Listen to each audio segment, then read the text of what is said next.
Hello, folks. Welcome, one and all to PSGL PCF4 Season 33. You join me and only me. Unfortunately, we had a little bit of shortage in the commentators front tonight, so Reese, our main man in PCF4, is having to go and cover F3, although I'm sure he appreciates the promotion. Hope he has a lot of fun, and we will be holding the fort in his stead. So it will just be me tonight.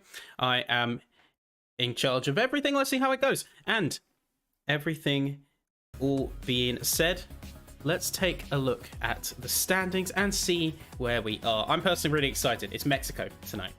The Circuit de Hermanos Rodriguez is a circuit that has a very unique challenge for a lot of drivers. You've, of course, got the high altitude, which the game does simulate, to be fair. You've got a very unique start-finish straight complex, I'd say. The final corner has seen many an incident in its time. And that rush to get to the start means that in some cases, it might actually be better to qualify P2 than P1 or on the second row even. Counterintuitive, I know, but that's just the way that the circuit is set up. So let's take a look at the standings before we get into anything else, shall we? And in terms of the standings, it's looking very strong from the likes of Joris and Leo Lund, two main championship protagonists right now. And we are looking like we're about to see a very fiery fight.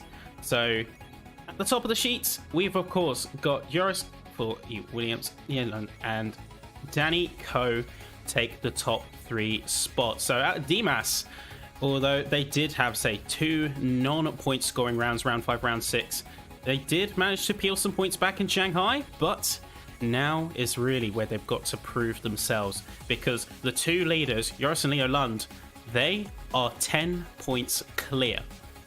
And in PSGL, that is P3. Just as a reminder, we run a custom point system in PSGL. So that is where we are waiting to see what may potentially happen.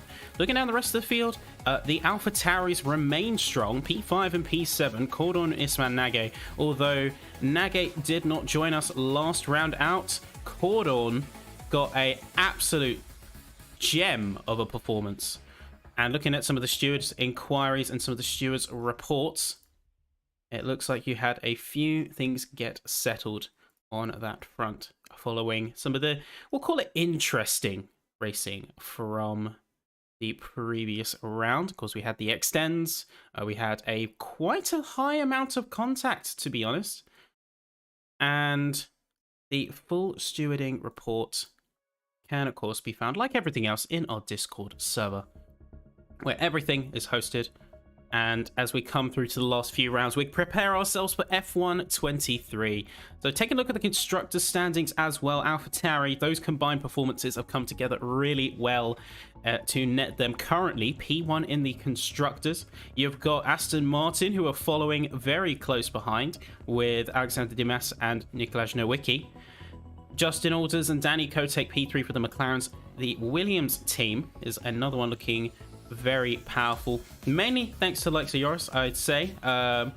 Oski is doing a very good job carrying points, but with Joris leading the championship, that is a very healthy bump to their current position.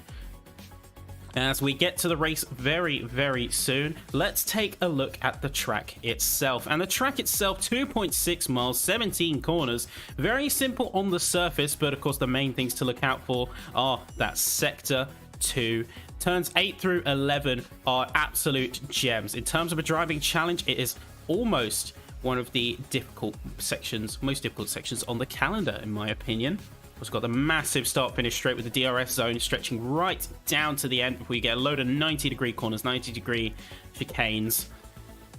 And very sharp corners in the early sectors of the track allows for a lot of overtaking opportunities if you're feeling brave, where you then commit to the second sector, and then the third, of course, going through the grandstands, probably its main iconic selling piece of the track. But let us know in the chat who you've got potentially pinned to win. We're about to head into quali. Remember, it's a single qualifying session in PSGL. And of course, check out our sponsor, so PSGL at checkout for GT Omega. A healthy discount. Anyway, we're about to jump into the race, folks. So let's talk racing and let's get into the action. We're just getting ourselves set up here, and we are just making sure that everything is working. Minor hiccup from that, my apologies.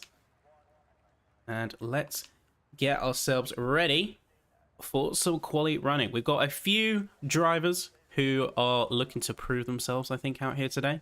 Super Gaming has been one for consistently high performances, along with the likes of Cordon. They lock it down. Nage is back for this round, and they have got a real point to prove, I think. Looks like coming out first, it's going to be on the minimap. It's going to be Ferrari. It's going to be Mercedes. Got an Aston Martin coming out there, second Ferrari, of course. And we've seen a few more cars start to peel out. Actually, no, is that Mercedes or a Williams? No, that was Tomas, I think. Although they seem to be suffering from a little bit of connection issues here. They're looking a little bit glitchy as far as POV concerns. Hopefully, that doesn't affect them heading into the race. We're going to hop on with Alessandro Finn here. And looks like everyone is just trying to get out as quickly as possible. But you've got a few who are staying in. You'll be waiting for a bit more track space. Of course, that start-finish straight very long. So you have to time yourself, pace yourself in order to get the best run. Steer clear of traffic where you can. It's looking like it's going to be a real good show here. Of course, we're going to stick on board with Finn as we see just what they can do. First car that is going to be setting a full lap. Of course, got to be very careful coming through, say, turns 15, 16, and 17. You don't want to overextend. You don't want to go too far to the left. And you also want to peel out and hit the throttle at just the right time so you maximize the exit. Almost akin to Parabolica at Monza. You really want to absolutely nail your exit because that sets you up for the next lap perfectly. But we're on board with Finn now. Let's hop on board and see what he can do. Of course, very high speeds, very high altitude means that there's a lot less drag on these cars, but they have to put a lot more into their cooling and temperature management of the tires. So it's over 200 miles an hour on the start-finish straight. We're looking pretty strong. Got to absolutely nail your lines, nail your apexes here, really. That's what it's all about. And coming through into the second sector here. It's looking very good. Of course, into turns 8 through 11. You can see him really riding the curbs, looking for every inch of track that they can use, every inch of track that they can push in order to get the maximal amount of time here. And as we stay on board with the final section, it's looking very good, although very wide coming through turn 14 there. Really not looking the best from Finn. Had a great lap, but looks like they just lost a little bit of time on the exit. It is going to be a 1:15.5. Is anyone going to dethrone that? I think Mikolaj is come across the line. It's going to be a P2 for the Aston Martin. Looks like that's going to be Kokeni Tamas. That is going to get an invalidation. Isman Nage, 15.4. You got the second AlphaTauri of Cordon, who is seemingly going on a lap right now. You got Joris coming in through with a P3. Gustav Ryderdahl with a 15.3. Sorry, Joris comes through in a 15.6. Justin Alters in a 15.5. Dimas is about to start a lap along with the likes of Adam Lundqvist and Leo Lund as well. Let's check on board with Leo Lund here. As you can see, some of the times start to roll in. Check on board with the Mercedes, see how they are handling the track all the same. Looks to be a little bit grippier. Little less peak speed than the Ferraris here from the Mercedes. Couple miles an hour difference, and that is going to make all of the difference. Also, do keep in mind this is a temporary setup, so let us know if the stream is experiencing any issues and we will attempt to solve them as best we can. Coming across the line, Zerky is going to be P3 right now. Nicola Aleda is going to be heading back into the pits. Looking at the front side of things, we have got a couple drivers heading back into the pits. Oski is going to come across the line, but it's only a 1:16.0. Not going to make it very high up the board. It's only going to P8 in the early session. You've got Cordon, who's going to make it P10 at 1:17.6. Definitely a lap to forget. Definitely a lap they are going to be looking to improve. Alexander Dimas now coming through the final corner. A little bit shaky on the rear for a split second, but no, holding it just wide. It's a 15.3. Brilliant performance there from the Aston Martin. You can see how close they stuck to the inside, just trying to narrow their line as much as they possibly can. And then finally, Leo Lund here is going to come across the line. It's going to be a 14.9. First car to break the 1:14 barrier. Can't believe it. Really love to see it right now. Everyone is going for those big pushes. And as Super Game comes through, they have invalidated their lap. So they are not going to be getting a run. But we will stick on board with them and see just what they can do. The real time that you want to aim for, I'd say 15.5. If you can get into that range, that looks to be a very strong one, or at least will serve you well pushing into the mid-pack. Very high peak speed from the Alfa Romeos, 208 miles an hour. So very much going for a low wing strategy, looking to get most of the moves done on overtakes. Suits Super Gaming style of being a little bit more aggressive and willing to go for moves sometimes others wouldn't commit to. Here we go on board through the second sector now. See this double apex hairpin right at the peak of the track. Almost gives me pre-refresh Abu Dhabi vibes in the way that it cuts deep and cuts quickly. You have to nail the apexes or you will not get a good run for basically this entire section. And see, oh, just loses the rear there from Super Gaming. Heading through turn 11. That is going to be a big loss of traction. Just coming off the rear, pushes a little bit too hard. That is unfortunate for him, and that is going to put him out of a run here. Means he's really only got 2 runs left out of all of this. Looks like we got Nico Aleda on a lap now. Let's see what we can do. It's a purple second sector, so looking very strong from the second Ferrari teammate. Finn is also out as well, looking to improve on their P6 time. Let's see what they can do.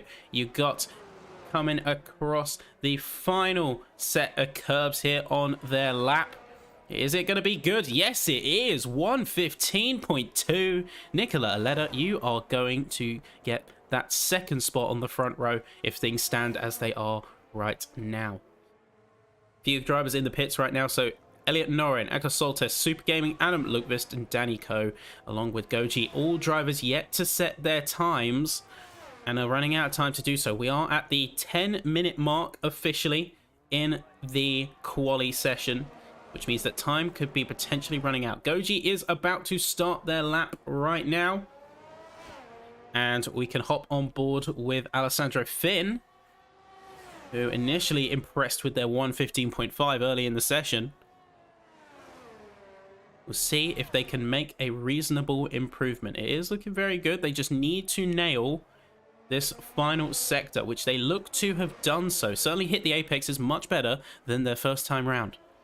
There we are coming across the line. Is it going to be a market improvement? Yes, it is. It's going to be the second drive in the 1:14s. 1:14.986. That's a brilliant job there from the Ferrari. So far, so good for the team at Maranello.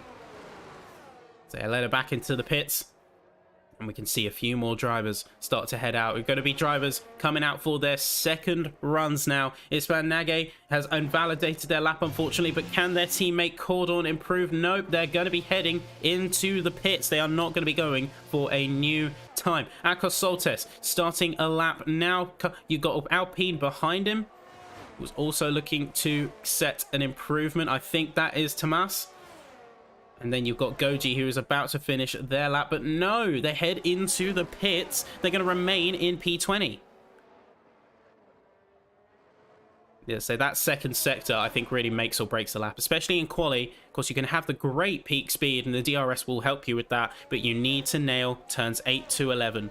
If you do not get those turns absolutely right, balance right on the edge of traction, then you will be in serious trouble. You will not get the grip you want. And your rear is certainly going to be tasting a little bit of runoff.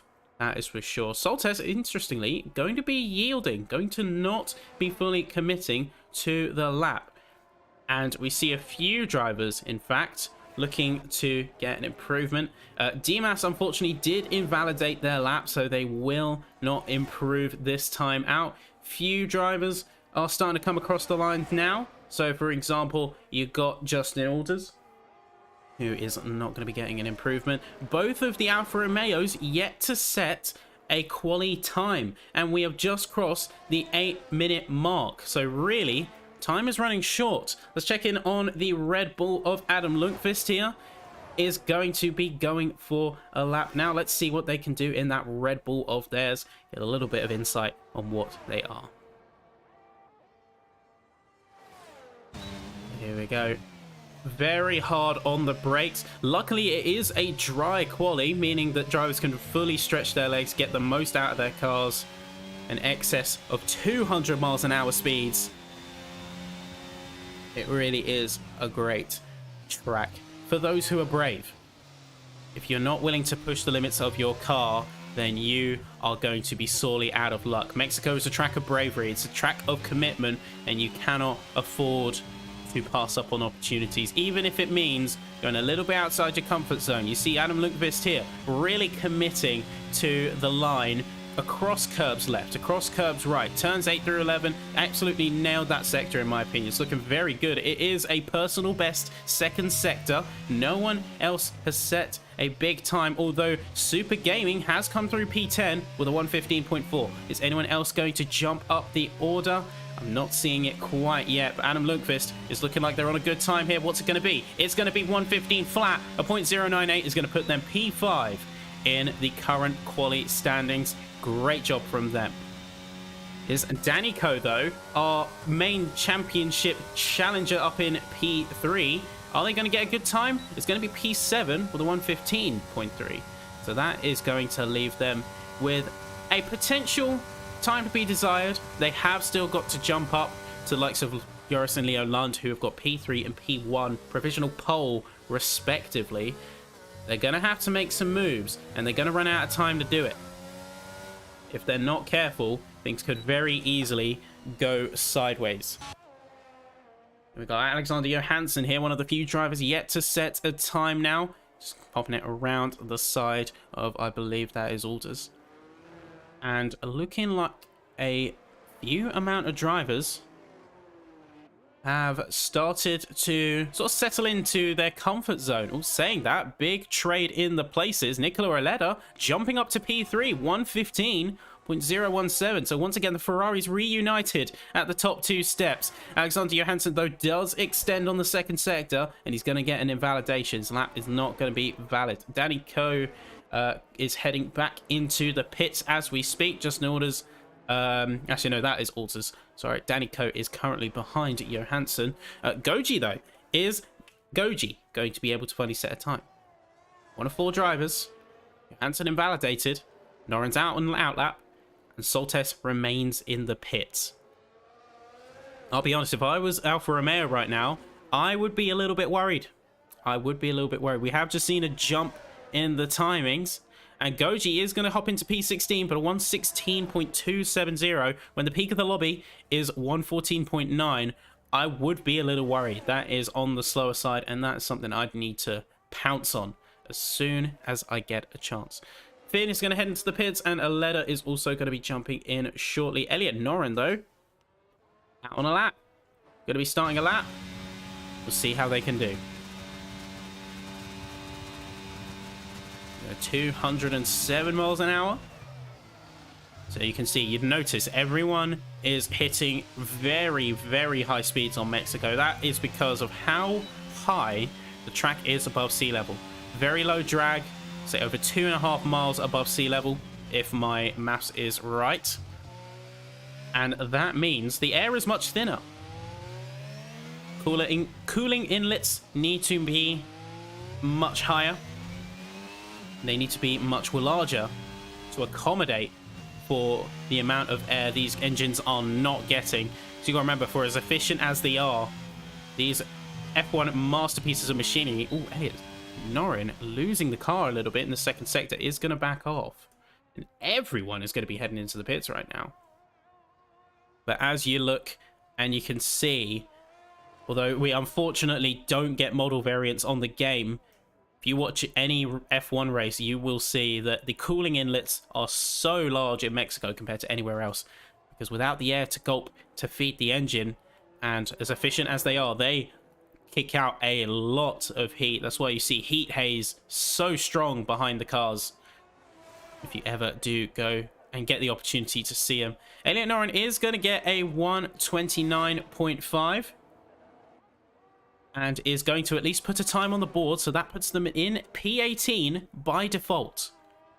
However, they are going to have to make serious improvements on that if they want to have a real chance at jumping on to the top boards. Ooh, even kicking out a little bit of the rear. You can show how eager they are on the throttle to try and get a good time down.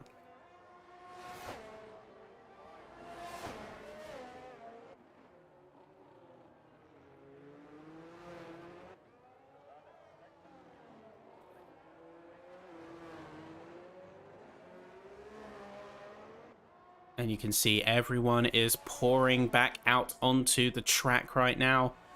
They're looking for their final runs here. Of course, we've only got a few minutes left in qualifying. And that means this is now or never. For these drivers, 2 minutes left. No one is going to take it and leave it to chance. Elliot Norrin, for example, really pushing on this lap. But they will need to be so fast in the pits if they ever want to have a chance. Although I don't think at this stage they're going to have another run. It's going to be P15 only. They are going to break into the 115s, but it's not going to be at the sharp end. It's a 115.866. That is going to leave them potentially out of luck. That could be Elliot Norrin's quali over for now. Only 2 drivers left to set time. Eko Soltis, Alexander Johansson. Hopefully this is their chance. This is their time to get a lap down for real. And a few drivers are starting to really push and make their way out there. Hopping on board with Joris here, as they are going to be on a push, on a start. Let's see what one of our championship protagonists can make out of their final lap here in Mexico. You can see we're pushing a little bit. On the grippier side, it looks like they've gone for a slightly higher wing setup, slightly lower peak speed, but of course that downforce is going to make a lot of difference when it comes to the corners. Of course, that also means the wings, with the thinner air, your wings can be more aggressive to generate the same amount of downforce. A low wing on Monza, you're going to need a high downforce wing equivalent on Mexico, just to account for how high up we are. But Joris here looking like they have a fairly firm grip on the car. Sector 2. This is the real test of who can hang it the best with the dust of the rest. Personal second sector best. It's looking like a very strong lap here for Joris. The flag has fallen. Super Gaming is in the pits. That's going to be P13 for them at best. Joris is going to be pushing and putting everything into this lap. It's looking very strong. Personal best peak, Sector 2. It's going to be an improvement, but not enough for a new position, as Alexander Dimas is going to simultaneously set the fastest lap and yet get put in P2. What's going on right now? So Leo Lund only has to improve by a single millisecond, if that. I don't know what to make of this right now. You have the same time, but it's lower. And Leo Lund has invalidated his lap. I don't know what to make of this. I'm going to be honest with you. It's really a curious thing. Joris is going to not make a move. Isman now getting called on coming across the line here. You've got a letter invalidating their lap. Alessandro Finn just coming through right now for their final push. Are they going to be able to jump the competition? It doesn't look like it. They see peeling back off into the pits. Ryderdal, though, another one that's pushing, but they've invalidated as well. You can see that they kicked out the rear. And Tamas, who's the last car on track, looking very desynced right now, or he's having connection issues of some kind. That is looking real rough for Tamas, but can they get an improvement? I don't think they will be able to. As you look on board, you see They are on recharge right now. So, technically, according to the game, Leo Lund is P1 and is going to take pole position here in Mexico. Alexander Dimas, despite getting a prompt for the fastest lap, is seemingly been put into P2, with Alessandro Finn, Nicola Oleda, Joris Adam Lundqvist taking P3 through 6. The two AlphaTauris of Ispan Nage and Cordon are going to be taking P7 and P8. Nowicki is going to get P10 and then wipe their car out, graying themselves out in the session, but they did get that 15.2. Zerky P9 with the two McLarens, seeing a Noah's Ark style almost. We've got 3 team pairings next to one another. You've got the McLarens in P11 and 12, the AlphaTauris in P7 and 8, and then Alessandro Finn and Nicola Oleda heading up the Maranello efforts in P3 and P4. And then looking down the rest of the grid, you have Gustav Ryderdahl, Super Gaming, Oski, Goji, Norin, Tamas, Soltes, and Johansson. Though Johansson didn't set a lap at all, at any point. Looking like we're about to get Tamas across the line, potentially.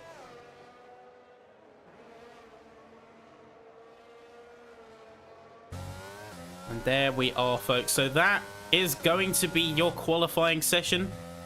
We are going to take a small break here between the race. We are going to restart the lobby, and that means that we will potentially have a delay slightly larger than expected before we head into the race. But stay tuned as we are set up for an exciting Mexico race.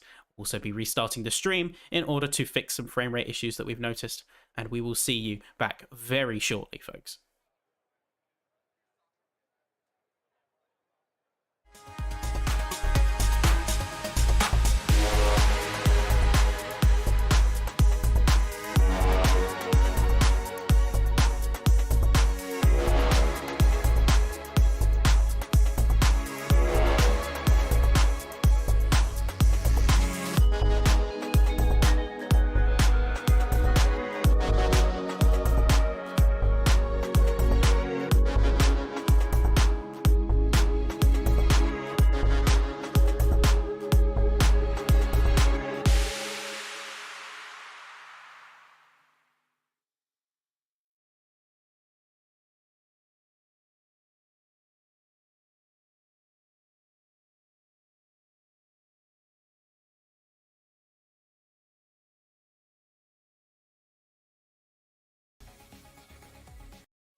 Alright then, folks, welcome back.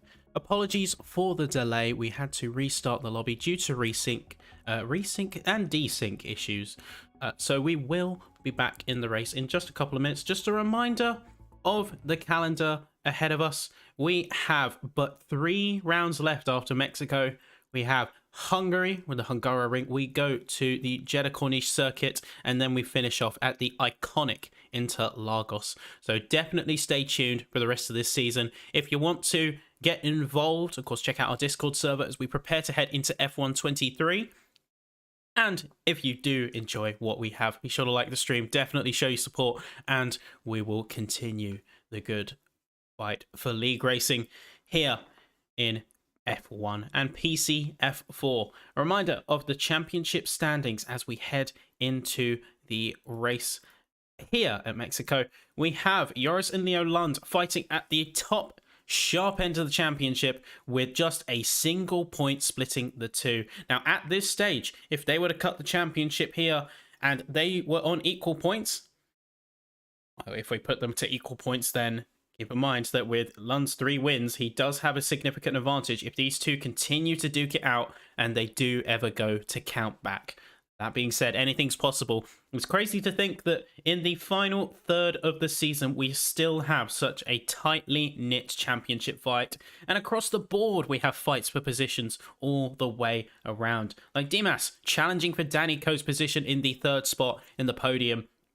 We wait for them to see if they are going to be making moves in this session. They did look very good in qualifying, whereas Danny Coe looked to be struggling down with his teammate in P11 and P12. The 2 McLarens seem to be suffering a little bit. Ferrari, however, are doing very well. Aleda back on the scene now following their 3-race hiatus and low performance in the Shanghai Grand Prix. They are now looking, given their P3 and P4 performance, the Ferraris are looking for a resurgence. They're looking to take back the crown, challenge for the top end, and they're going to be coming out swinging by the looks of things. One that I cannot wait for. So we wait and see. We have just got the final word that the lobby is about to ready up and start. So we are just moments away. Looking at the constructors, we do have a fight right at the sharp end of things as well, because we have 4 constructors with 5 points between them. So the Constructors' Championship is even hotter than the rest of the season and rest of the championship so far. Didn't think it was possible, but here we are. Can't wait to see what these drivers come up with. We are loading into the race now as we speak. So let's see what these drivers can do. Definitely let us know in the chat who your support is for. You've got any driver, any underdog who you may be looking to upset the competitive order. And of course, who you ultimately expect to win the championship overall. If I had to predict, I think that the Ferraris are going to see a big challenge with keeping their position. They are in prime spot here in Mexico for keeping the spot in the front 2 rows, but they could be susceptible to a little bit of chaos as we go through the first lap. So we are headed into the track now, and we eagerly await what is to come in the race. Let's take a look and let's hop ourselves in there, shall we? Let's hop ourselves in. Get ourselves ready for the racing that we are about to see and enjoy, folks. I, for one, cannot wait. Oh, just a potential hiccup there. I'm just fixing on that quickly. Apologies, folks.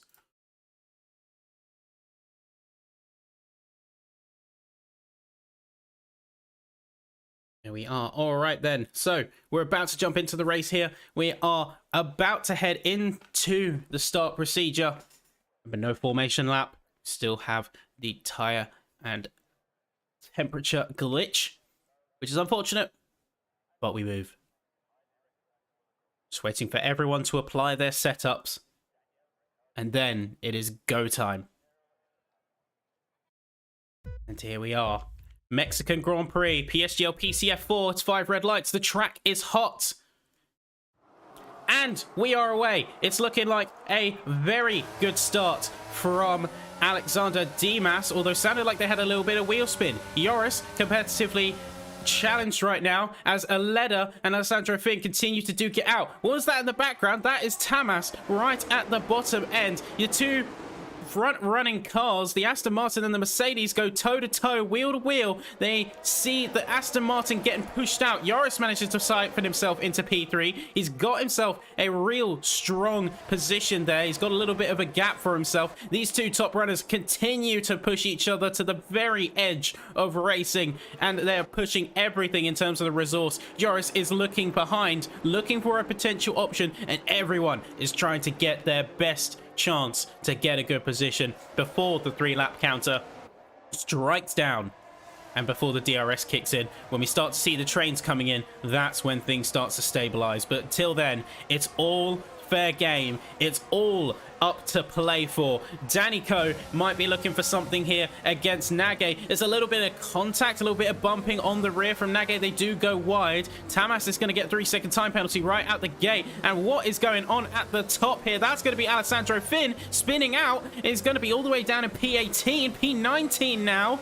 He's really going to be losing his position of dominance, and you've got Zerki up ahead, seemingly struggling to get around Nage. So you can see he's going to be pushing, trying to get that inside run on him, heading down the start-finish straight, and a little bit of desync potentially, as you see a little bit of glitching around between the two. But big upsets at the top of the field, as Joris, seemingly having had a good run, just gets pushed down to P4, and now he's on the ropes as he's fighting to get away from Nicola Aleda.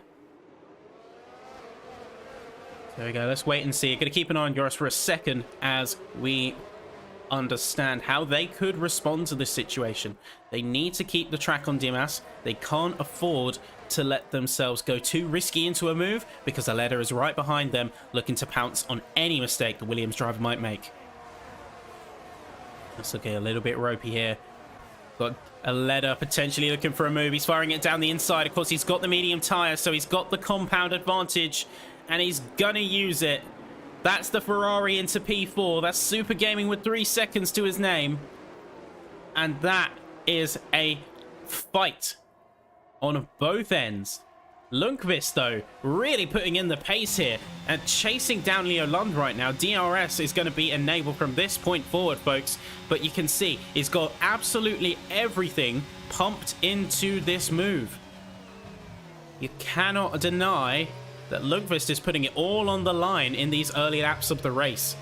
If this doesn't work out, Dimas can catch up to him. And if Dimas has a much better battery like they do now, so 55%, they are in serious trouble when the DRS comes to bite. Without any battery to defend, then they're going to be in a real tough spot. Looking down the rest of the field, you've got Gustav Reiderdal, who is potentially eyeing up a move on Nowicki, but seems to be struggling a little bit with grip. You can see them falling away quite sharply from Nowicki, almost to half a second, despite looking so close before. I wonder whether either they've got damage or if they have a little bit of an issue with their car. They're hopping on board with Dimas, though, as Aleda has just got by and pushed themselves into the podium, though they cannot keep the podium for long. Once the medium tire wears out, then that is going to severely affect their position. The race strategy is typically hard to medium, as it tends to be standard procedure. And you can see behind, as you've got the Alpha Tauris fighting between each other. I'm going to stick on board with Nage here. As you can see, Cordon and Nage are fighting for space on track. I wonder how hard these two are pushing each other. Because if these two teammates are giving it too much welly, then that fight at the top for the constructors is going to be all but lost. They're looking very strong right now. Tamas is going to get a 118.7, so they did head into the pits following their early incident on lap 1. They are going to have the clean space to go for fastest lap. Zerky, though, third driver to get hit with 3-second penalty. And, oh, that looks like a... Oh, does it? So this is the trouble, the connection. You don't know whether it's going to be a swing on the rear or whether it's actually just a little bit of connection. I, for a second, thought that it was going to be a potential drop in the second sector, and Nage was going to be dropped into the double-digit positions. And as we see, everyone has kind of balanced and spread themselves out by this point. Johansson has done a good job coming up from P20 and is looking to make a push now on Oski for P13. So he's really done well to make that jump up from quali. Let's take a quick look and see. Everyone's got 3-6 penalties. You've got Aleda, the only, I quote, main runner on the medium compounded tire. Everyone else is running the hards and running to a fairly standard strategy. So expect some fireworks if a safety car comes out, but other than that, it's not looking good. You've got a few drivers who jumped up a lot of positions, so Lundqvist really doing well for himself here. But Finn, by comparison, minus 15. That incident, that losing of the car, has put them in a really difficult situation. And Super Gaming not putting on the same level of performance as we're expected to see him. So they're tailing Johansson here, watching carefully. Any move that Johansson makes on Oski could play into Super Gaming's hands. If he messes up the move here, he will be in position for Super Gaming to take the spot himself.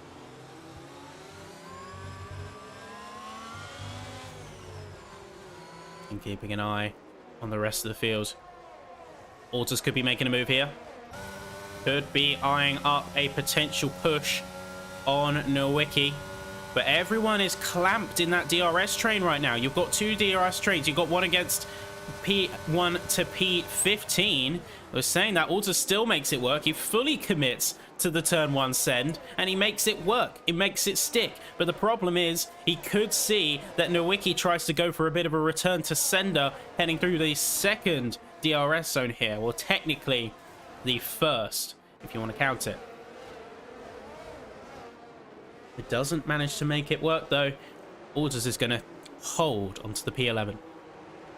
And now we are starting to see that DRS train split here, as Zerky is 1.1 seconds behind and seemingly struggling a little bit with their car on the second sector. The time has dropped off significantly, and the front runners have got significantly further ahead.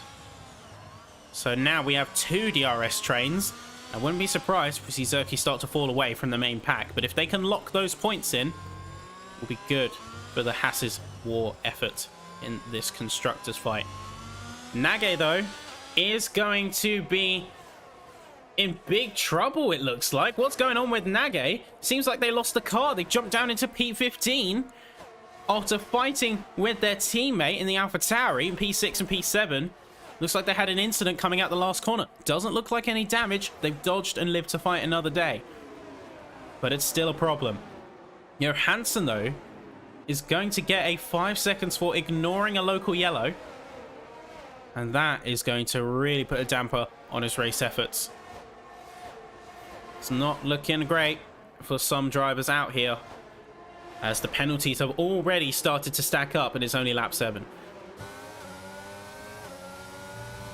The top runners are looking fairly strong by comparison. A tight-knit pack, although Lundqvist, in amidst all of the commotion, has got past Leo Lund to take the top spot.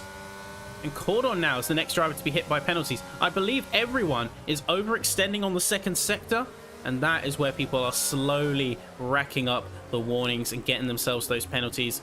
You've got to be careful. You cannot push too much, or if you do, you need to reel it back in. You have 2 schools of driving. You have 3 strikes and warnings, for those who aren't aware, in the F1 game. You have 3 strikes, and then you get a penalty. If you do not yield after the second strike, you will get that 3 seconds, and that's going to do far more damage than any level of extend. Though Aleda here is going to be keeping on the good fight with those mediums, and is going to push past Leo Lund heading into the first corner. Can he keep it, though? Leoland is certainly going to be committing to try and keep that pressure on, though he has Dimas right behind him. We would like to say a few choice words about his podium spot, and I'm sure that Aston Martin would like to take a chunky bite out of, given the opportunity. This tight-knit top pack has seen themselves with a few upsets. The DRS chain has changed because now Gustav Ryderdahl is the driver that currently leads the second train. Zerke has been reeled back in, and that time debt has been passed on to the Alpine, currently sitting in P8. So a few positional changes down the order, and Ryderdahl leads the charge of the second pack of drivers. You can see he's just within view here of the top 7. It's just out of reach, and every lap that goes by is going to extend that gap further. With Ryderdahl running out of battery, the best he can do is hold his ground, but honestly, it might look like we'll see a big gap start to form. Lundqvist, though, is going to get dethroned. As you can see, Aleda has jumped around and jumped past, and to add insult to injury, Ryderdahl is going to get that 3-second. Crucially, Lundqvist doesn't have the DRS because he technically wasn't in the correct detection zone. So the detection zone is all the way back at turn 16. So if you lose the DRS in that point, you not only get crippled on the first zone, but you get crippled on the second zone. And that spells a death nail. Aleda, I would say, it's made really good use of those medium compounds, though. They've certainly pushed and given it their all. What that's meant for them is they have clean air to use the mediums before they eventually run out earlier than all the hard runners. Nage, going to be getting 3 seconds. Zerke, going to be getting another 3 seconds as well. Everyone's just extending that second sector way too much, and to the point where half the grid, almost, is going to be facing a 3-second penalty. Really not ideal. You see the weaving that the drivers are doing to try and break the slipstream, try and break the toe. Lundqvist is very much chasing down Aleda right now, and Aleda feels the threat. Even on the medium tyre, the DRS and the slipstream combined on this track is so unbelievably strong. Going to hop on board. You can see, can he go for a move here? Is he close enough? He's going to be looking around the inside, but ultimately it's not meant to be. He's not going to get that gap closed. He can still put the pressure on, but with this second sector, Aleda is going to have the strong advantage with the level of grip those medium tyres afford. However, we will be coming to the crossover point where the medium tyres start to fall away. Before long, Aleda's going to have to make a difficult choice. He's in that top spot, in that P1 position. Does he stick onto it for as long as he can? Or does he swap to his hard tyres while he's ahead? Potentially go for a relative undercut to the competition. It's all those kinds of decisions boiling in a track and a driver's head. They've got to decide in split seconds here. And then at the bottom of the field, you can see that Johansson is chasing down Oski here, continuing to chase down, but Super Gaming is looking like they are on the hunt. They're looking at potential moves. Are they going to be fully committing to it? No. Johansson is going to be pushing absolutely everything into his battery. He's not going to have it. Super Gaming looks to the inside, looks to the outside, tries to get a little bit of a different line, break that toe a little bit, get that maximum amount of grip. It looks like a very good exit from the Alfa Romeo, and it looks like we're going to see a push. It's going to be a drag race. They're both going to have a real fighting chance here. No battery from Johansson. Super Gaming looks to be pushing with the battery, but it's going to be, in the end, Super Gaming has no choice but to yield. Even with the inside, it looks like they got a little bit squeezed out of room. And they don't have the space afforded to them, meaning they do have to go back. Johansson is going to, though, get a 3-second penalty for their troubles. Again, for that second sector infraction. Joris, meanwhile, tailing the top 5 pack, caught on just behind.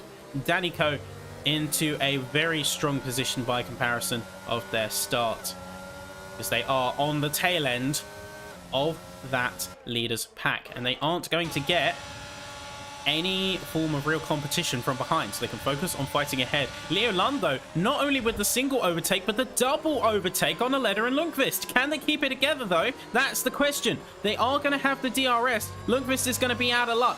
Leder going to be pushing as hard as he can to keep Lundqvist at bay. Leo Lund completely gone. The Red Bull is out of trouble, and here comes Dimas, going to be getting themselves a piece of the pie here, and Dimas is going to completely overshoot and send themselves into the runoff. Joris is going to take a bit of the hit as well. They do have to take the runoff coming through turns 5 and 6. And right now, all eyes are on Dimas. And if they can make this section work, they're going to be going side by side with another car through the second sector. They're going to extend off the track to try and take the position. But they are, to be fair, they are going to yield and return that position, having gained it off track. That's some good sportsmanship right there. Good on you on the Aston Martin. But that is going to leave Danny Coe also now challenging for that top position. In the eyes of Dimas, it's all going to be to play for, and Aleda, though, is going to get 3-second time penalty. That's going to put him potentially out of this top fight and out of the top pack, which means big points losses. Unless anyone else gets a penalty, it could be doors for Aleda, and he's feeling it. Seeing the start finish straight, gets passed by Lundqvist. Leo Lund has a very sizable gap, 8/10. Not enough to break DRS, but certainly enough to cause a problem, cause a challenge for the likes of Lundqvist. They're trying to chase it down. They're trying to close that gap, but it's not working. Mercedes has a real hard lock on the situation.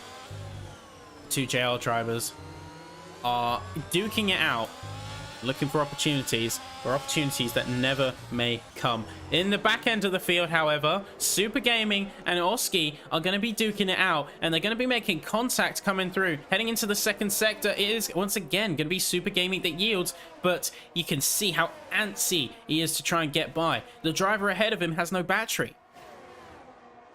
And he get a move done here. Going to be looking very eager. Turn 12. Turn 13. See this 3-pack of cars.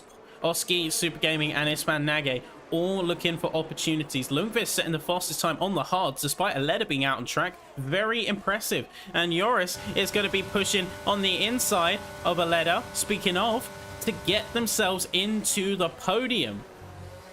But it's not quite done yet. You can see the two of them going side by side. Aleda's trying to use what's left of his mediums to push for that advantage.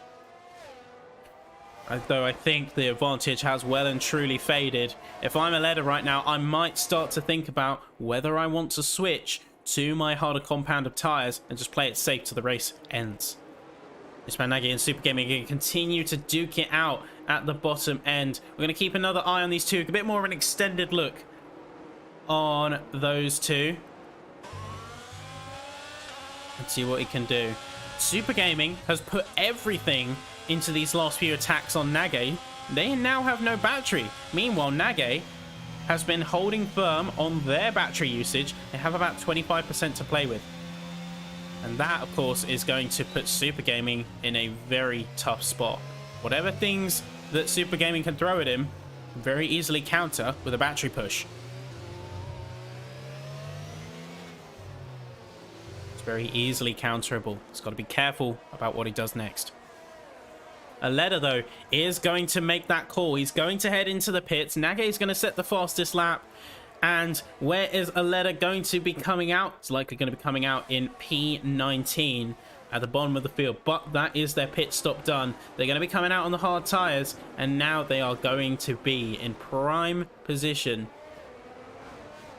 If they nail this undercut with the clean air, they could be in prime position to take this race. All comes down to the strategy and what they can make work. Johansson looking like they are potentially going to push on their Haas teammate. You can see he's gone all the way from P20 to P10, so easily the biggest gains that we have seen in the field so far. Nowicki is going to be another time penalty on the board. And that leaves 11 out of 20 drivers on the track with a penalty. The top ones, like Lund, Lundqvist, and Joris, all looking very comfortable. And big shake on the rear for Zerke. Could have got round, but Zerke was just in that awkward position. There was no way it could have gone. Johansson's going to remain in P10. But Zerke's, don't think, going to get the DRS. I think they were just outside of the range. And yes, they were just outside of the range. Zerke is going to be pushing around. Leo Lund and Lundqvist are going to be trading spots at the top end of the field. And in fact, the two teammates are going to yield against each other. Someone spun out. That's going to be Tamas. That is going to be Tamas spinning out and losing it on lap 16. And now we keep a watchful eye on the top drivers. When are they going to go into the pits? I would not be surprised to see them going into the pits around lap 20. Because you want to get off the hards as soon as possible. The earlier you can get on the mediums and make it viable, the better.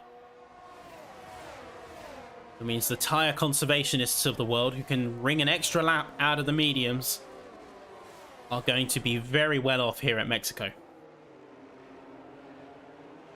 I'll say maybe the surface is just that little bit gentler on the very, very soft Pirelli rubbers.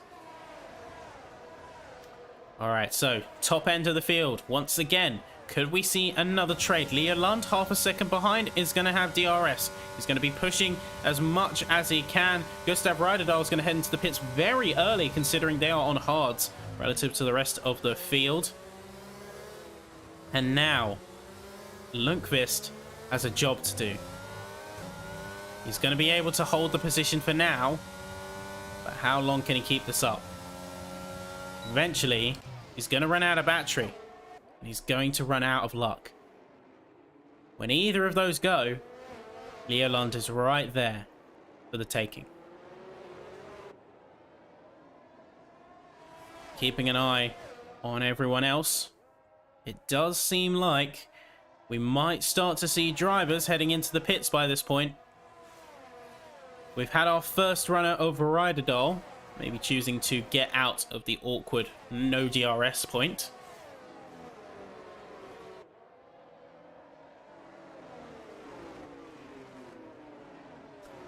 And more drivers might start to peel into the pits from here. But Lundqvist effectively controls when the rest of the field goes into the pits, however.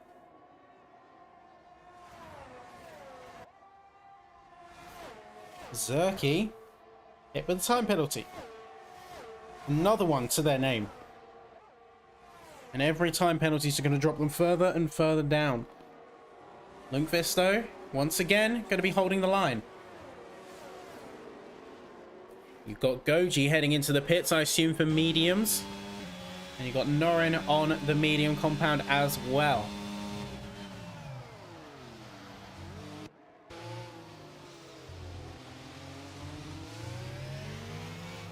Righto then. I want to keep an eye on Joris for now. Purely because he's right on the tail of Leo Lund. And these two championship fighters certainly got a bone to pick with each other. I would not be surprised if we see a few of these drivers coming to blows.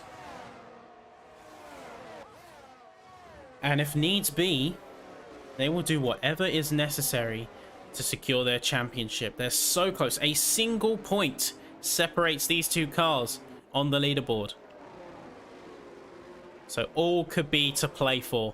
They play their cards right. One of them could be walking away very happy. Here we go. Alders and Danico are going to be trading places as Danico heads into the pits. Dimas heads into the pits. First of all, sort of top runners that is going to be doing so. Meanwhile, Joris is going to be tailing Leo Lund, seeing if he can make any movement. Big shake on the rear, however, as turn 2 proves a little bit challenging for the Williams. Ryderdahl is going to get 118 flat and set the new fastest lap of the course. And Nowicki could be looking for a move here, but it's going to be Nage just up ahead who's going to be seizing the opportunity to get a jump on the Hats. So now we wait to see if Zerki's going to respond. I don't think he can. He hasn't got any battery. Best he can do is hold firm through the second sector. Pray he can eventually spook Nage into any form of mistake. We have seen Nage be a little bit inconsistent over the course of this race, whether that's connection or in driving. And as Tomas gets another 3 seconds, we can see that everyone is trying to give it their all in order to make this work. Lundqvist has done an exceptional job at holding the line against the top runners and still conserving their battery in the process. Alters this time, it's their turn to head into the pits. Now that their teammate has done so, they're not going to collide. But Leo Lund is going to be pushing on the inside, heading through into turn 1. They are going to get the move done on the DRS, despite having a lot less battery. Lundqvist is going to have that advantage, however, but they lose the rear. They get that little wiggle coming out of turn 3, and that is crucial. That death nail to the attack, the counter attack on P1. That's all it really rides on. Soltes, however, is going to be having a fight of their own, as Ryderdal on fresh mediums is going to breeze by Soltes. And those pressure mediums are going to play a big part in how the Alpines and how the other drivers on the field start to reshuffle the competitive order. As you can see that Norin is going to be chasing down Oski for a split second. That gaps went to less than a tenth, but they did seemingly back out of the move. Not much they could have done in that situation. But they can keep the pressure high heading into the second sector, and they can keep the challenge going. Joris is going to head into the pits now. No, that's Leo Lund, sorry. That's going to be a big change. Of course, straight onto the mediums. Ispan Nage going to follow suit in the AlphaTauri team. That leaves Lundqvist, Joris, and Cordon now in the top 3.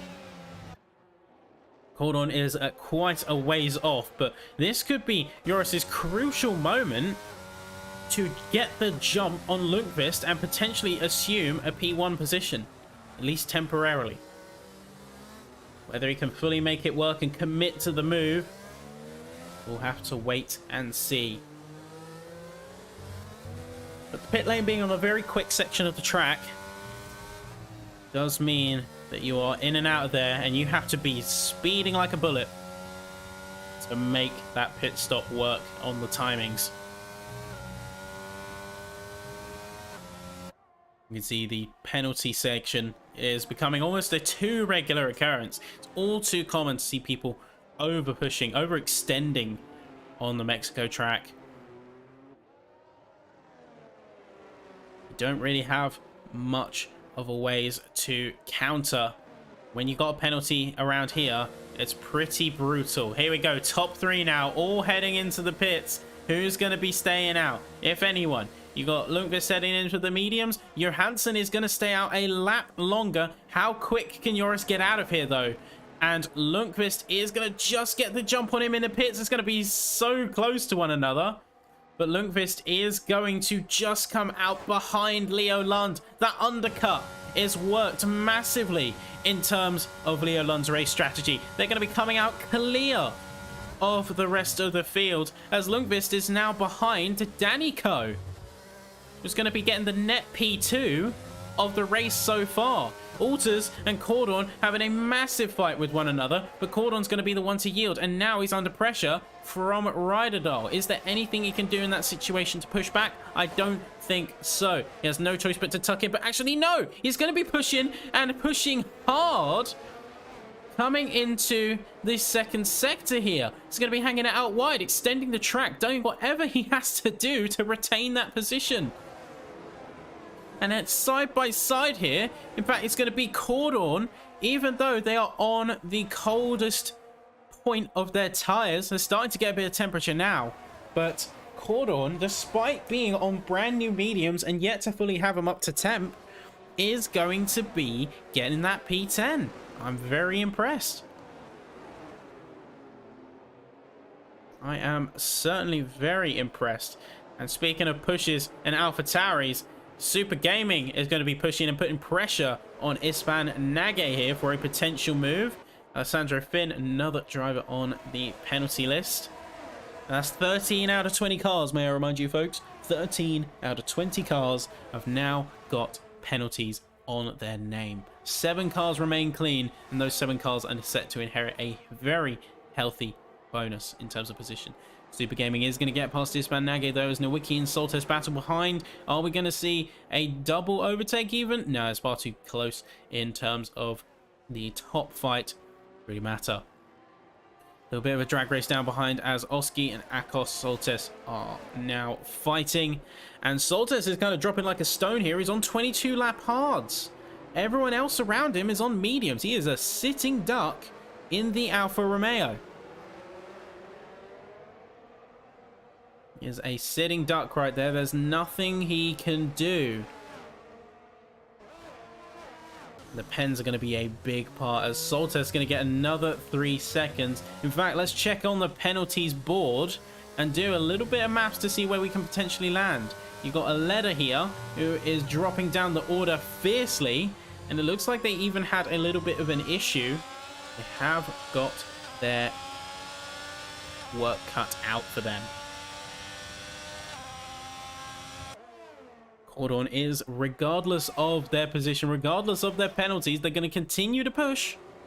They're going to see if they can make any headway with their current position. Even if they have 3 seconds to their name, that doesn't mean they can't fight. Because when all those penalties are applied, any time gained is potential positions that they can still use. You can see with Justin Alters, 7 tenths down already on the likes of Cordon. That is going to add up big time. So we see Zerky up at the sharp end of things now. Is going to be eventually sacrificing positions. And now we wait to see what the drivers are going to do. Because the penalties for a driver aren't relevant in the situation. And ooh, as Nage gets another 3 seconds. In the situation of the driving, you almost have to forget about the penalties. You just need to drive the best you can. And then the penalties are just added on to the end. Not to mention potential for them to be contested. But Leo Lund is so clear right now. And even with the likes of Danny Coe potentially pushing up and making a bit of a threat, Adam Lundqvist is going to be pushing on Zerky. Oh, that's a tip on the rear, though. That's going to be Lundqvist. He's round. Turn 2. He's completely out of this fight. He's going to be dropped all the way down to P9. And immediately under the watchful threat of Nicola Aleda. He is going to be able to recover, however. He's going to be able to stick at P9. But I'd be so mad right now if I was Lundqvist. Really pushing, cooking, looking to get in that P4 spot, only to have it taken away from him, stripped in that moment. Yoris now hopping on board with, as you can see, one of the championship protagonists is a fair chunk behind the rest of the field in terms of their championship rival. They've got, realistically, about 2.5 seconds that they need to make up in the next 10 laps. That is a very significant amount of time. That is a 1/4 second a lap. And as Johansson heads into the pits finally on 25 lap old hards along with Zerky, that is in fact going to be the Haas's double stacking. Yeah, that is the Haas's double stacking right here, as well as serving penalties. So Zerky has been completely caught out of luck. And Norin, what's happened to Norin? That is a safety car. Out of all of that, Norin's DNF'd on the final corner. A safety car has come out. With 10 laps to go, I think Norin smashed it into the pit wall. That is brutal. And to think, right at the end, Zerky is jumping onto the soft compound. Very interesting choice. But all of a sudden, the game has changed. And drivers now have a much different challenge ahead of them.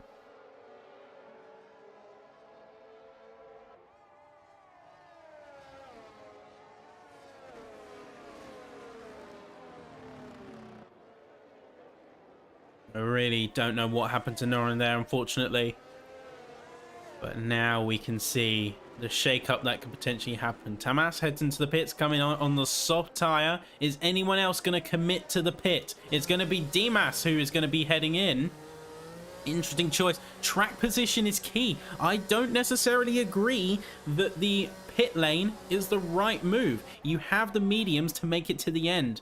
But if they're going to be swapping on to fresh mediums, we could see how that gap plays out. Also depends on how long the safety car is out for. That's where they can fully catch up, but that shouldn't be a problem for these drivers. The real story here is how this affects penalty runners. Penalty runners are going to be in a big trouble. Right now, as it stands, the highest amount of penalties is going to be on the door of Ecos Soltis. 11 seconds.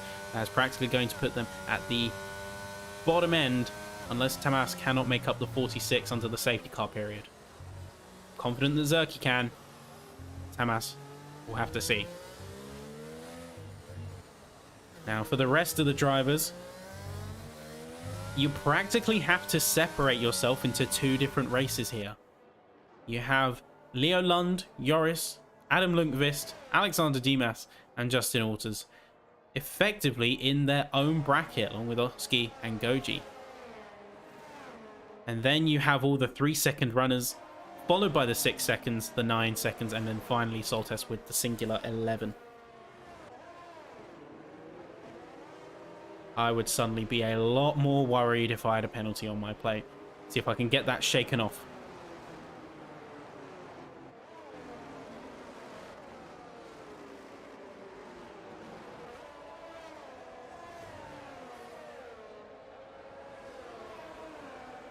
You can see, though, Finn really working the medium tyres, trying to get the heat into them. Weaving left, weaving right. Working the compounds, getting them up to that optimal 90, 95 degrees.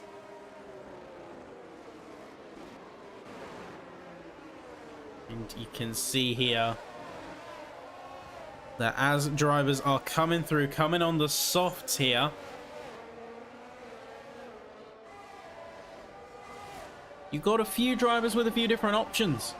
As the pack condenses, we may see the soft runners make a big jump now that they're up to temperature by the time the race starts.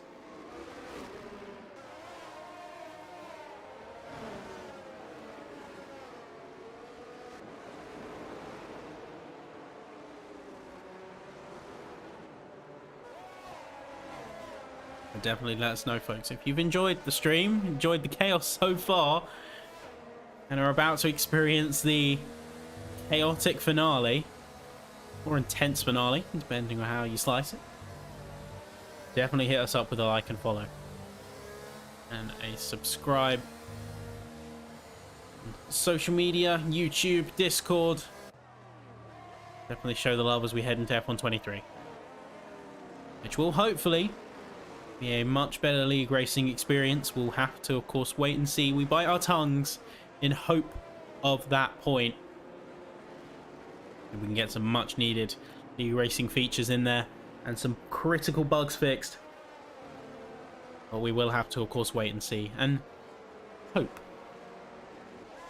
Beyond all, hope.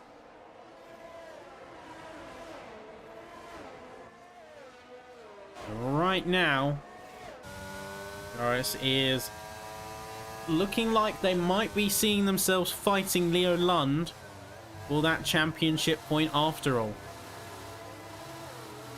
Given that they are only 1 point apart, their positioning is going to decide who leads the championship heading into the next round.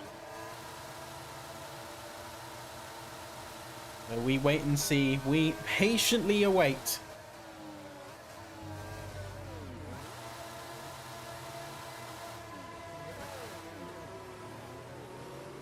Patiently await what could happen next.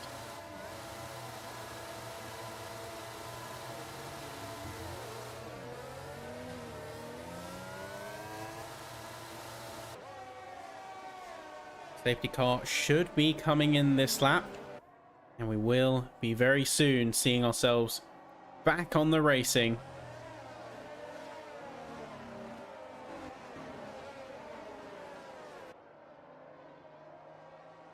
So any moment now, we should hopefully hear the call. And there it is. Safety car is in this lap. And now all eyes are on Leo Lund to see if he can make the jump on his rivals. Danico behind, Joris putting just as much pressure on. It's gonna be good. It's gonna be a real strong getaway, hopefully. Leo Lund needs to make this work if he wants to have that crucial points. Heading into the next few rounds is going to be going now. He does get the jump on the competition. He absolutely nails the start. Big gap immediately opened up. Few tenths and no DRS at the safety car restart means he has a chance here to really push it and stick it to him. The slipstream may harm him here, but Danico is going to be pushing, trying to get the best out of this situation. Joris is going to be cooking right behind. Cordon and Lundqvist trade places. In fact, they're both going to be pushing each other off track. Ryderdal is going to be hiding around the inside, getting a double potential overtake. It's only going to be, though, against Nage, Lundqvist. They're all fighting in this P4, P5 spot. Everyone's fighting for that top-ish position. And you can see extending left, extending right, looking for any way to get around the other cars. It's very tight. And he's just trying to get any opportunity he can. Nage, you can see how close he's running to Ryderdal here, and Ryderdal running right on the raggedy edge.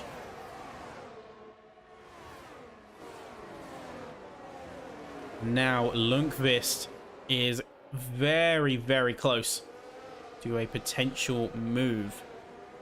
Right on the tail. Ryderdal and Nage and Lundqvist are going to be heating up. Heading into this next lap.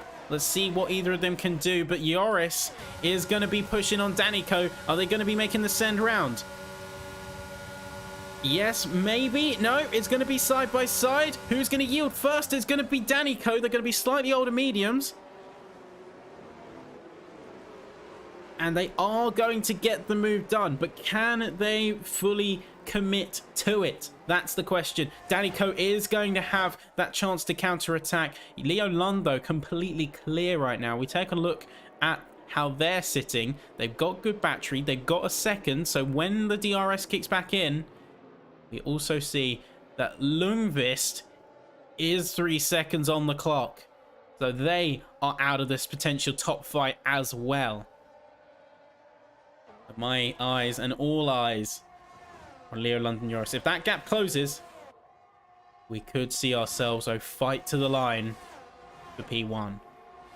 And Lundqvist isn't giving up yet. Take a careful look at his onboard, as he could still be fighting against the like of Nage and Ryderdal. Nowicki, and we having a little bit of a challenge against Justin Alters. And Nowicki, in fact, is going to be almost squeezing. We jump to Finn, who nearly is in the wall there. And the mid-pack suddenly going crazy. Johansson on Finn, a letter on Nowicki. Any potential move could happen here. We're going to hop on board with Finn, get a really good POV.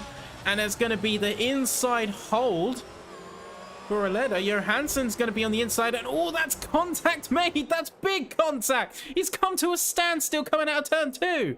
And that's Alessandro Finn once again privy to a collision. And now down in P19. They collected Super Gaming on their way, though. And that Alfa Romeo in P18 is not looking too happy right now. So big shakeups in the bottom end of the field. Big shakeups in the top end of the field as Joris is going to just be on the cusp of that 1 second barrier, but can't quite make it. They're putting everything into that battery push, but Leo Lund just has complete control right now. They also have cooked a lot of the battery to try and keep that second gap, but the crucial thing is they are still in trouble. They are still in trouble from everyone, really. If anything goes wrong here, this could all come tumbling down just like that. Looking down at the bottom end of the field then, and looking down at the mid-pack, we have Nowicki and Johansson continuing to battle it out. Johansson has got round. Super Gaming is retiring in the pit lane, and you have Alters and Lundqvist continuing little duking out. But Alters is crucially going to be on soft tires. The soft tire is going to be extremely potent, and you see there, Lundqvist is going to have to yield for a bit of space against Dimas, as Dimas is going to be sending it around the outside of the Red Bull and keeping the commit, heading through the second sector now, and it's a really good move for Dimas. Not a single point of contact made. Is going to slide by on the finest of margins for P8 here. Crazy stuff there coming out of Dimas as he pushes to retain that fight, keep the good fight going, and importantly, going to keep the drivers honest. He's one of the few drivers to not have a penalty left on this circuit. This is where it all comes down to the spicy parts. There we go, lap 34. Last couple of laps here. Can Alters make any meaningful moves? Ryderdal and Nage, they're going to have a bit of a match, and it's going to be Nage coming out on top for now. They have that DRS pass. They wait for any counter-attack, but he's going to get a much better exit coming out of turn 3. So Nage is secured in P5 for the time being. Nowicki, another penalty to their name. Danico under pressure, however. Under severe pressure from Cordon. And a Sector 1 yellow coming out is going to be Zerky coming out onto pressure softs. Joris, no! Joris has got a 3-second time penalty. We talked about keeping it clean and these two duking it out, but this has just sealed Joris's fate. Will he keep his position though? Will he keep his P2? Ryderdal!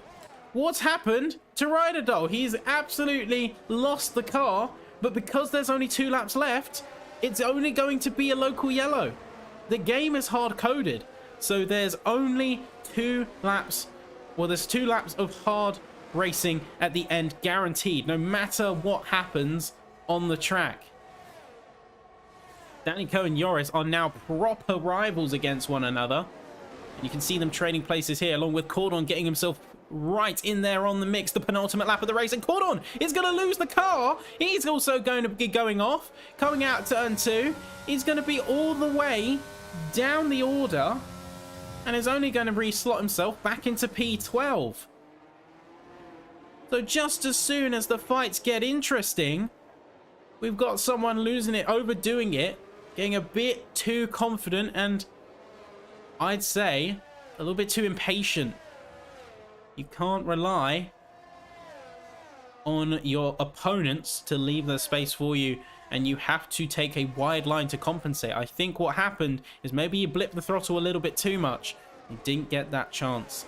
Cordon, though, is going to get another 6 seconds for his trouble. To add insult to injury, that's easily going to see him down at the bottom end of the field. Although with so many penalties, it's impossible to calculate sitting in the commentary box what the final result is going to be. But final lap now. Joris and Danico duking it out. They need to get 3 seconds if they want to keep their position against Alters. Is it going to be this time?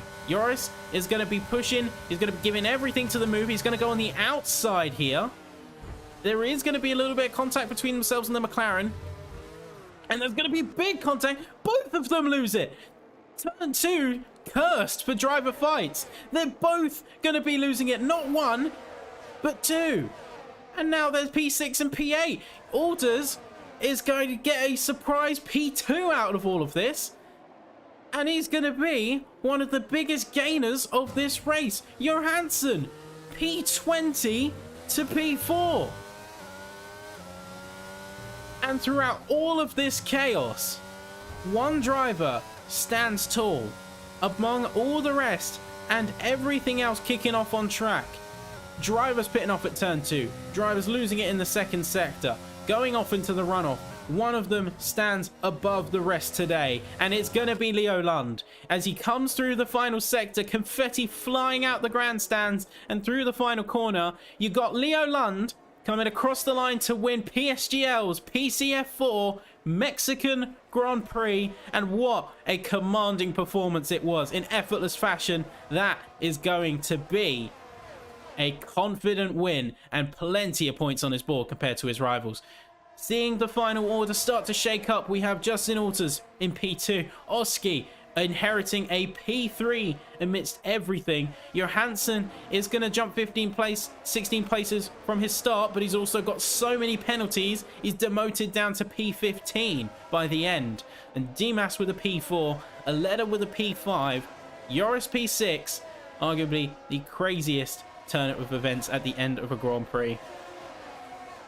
All kicking off in the end, and penalties make everything go up in the air right until the checkered flag falls. But the championship fight could be in potential jeopardy, with P1 and P6 going to Leo London Joris. This spells change-ups, big change-ups on the championship.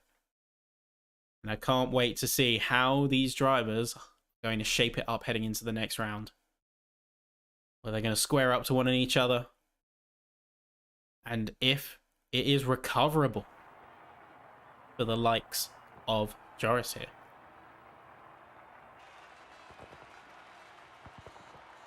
There we go, coming across to the podium.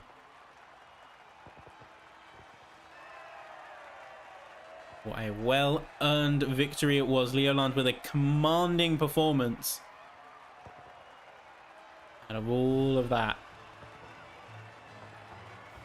Crazy overtakes, crazy action, and amidst all of that, our final standings brings our top three to Leo Lund, Justin Alters, Oski Pokarek, Alexander Dimas, Nicola Aleda in the P5, Joris and Goji taking P6 and P7, Danny Koh, Isvan Nage, and Adam Lundqvist sitting themselves in P8, 9, and 10, Cordon P11, Soltes P12, Nowicki, Tamas, Johansson, Finn, Zerki, Ryderdal, Super Gaming, and Elliot Norin finishing off the order and bringing an end to arguably one of the most penalty-ridden races of the entire season by far.